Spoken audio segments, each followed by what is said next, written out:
एक दिन वृंदावन में राधा जी ने मुस्कुराते हुए कृष्ण से पूछा, प्रियतम, ये बताइए कि मनुष्य जो कर्म करता है उसका फल कैसे मिलता है? क्या सचमुच हर कर्म का परिणाम हमें लौटकर मिलता है? कृष्ण ने मधुर स्वर में उत्तर दिया, राधे, संसार कर्मों का बगीचा है। इसे समझाने के लिए मैं तुम्हें एक कहानी सुनाता हूँ। एक बार एक राजा ने अपने 3 मंत्रियों को बुलाया और उन्हें आज्ञा दी कि वे अपने अपने थैले लेकर बगीचे में जाएं और वहां से अच्छे अच्छे फल जमा करें। तीनों मंत्री अलग अलग बाग में गए। पहला मंत्री ईमानदार था। उसने पूरी निष्ठा से मेहनत की और राजा के लिए ताजे, मीठे और उत्तम फल चुने।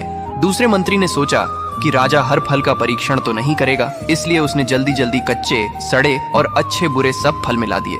तीसरे मंत्री ने सोचा राजा तो थैला देखकर ही संतुष्ट हो जाएगा, खोल कर कौन देखेगा, इसलिए उसने आलस्य में आकर अपने थैले में सिर्फ घास पत्ते भर लिए।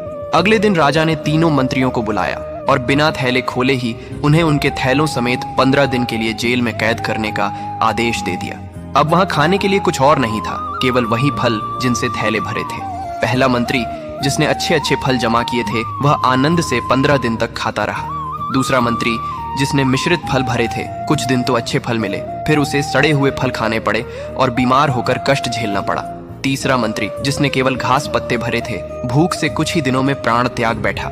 कृष्ण ने राधा की ओर देखकर कहा, राधे, यह संसार भी उसी बगीचे जैसा है। हर मनुष्य अपने कर्मों से अपना थैला भर रहा है। जो सच्चे, पवित्र और शुभ कर्म करेगा वही सुख और शांति पाएगा। जो मिलावट करेगा उसे फल भी उसी के अनुसार मिलेंगे, और जो केवल आलस्य और बुरे कर्म करेगा उसके पास अंत समय पर कुछ भी नहीं बचेगा। इसलिए जीवन में हर पल अच्छे कर्मों का संग्रह करना चाहिए, क्योंकि यही आगे चलकर हमारे जीवन का सहारा बनते हैं। जय श्री कृष्ण।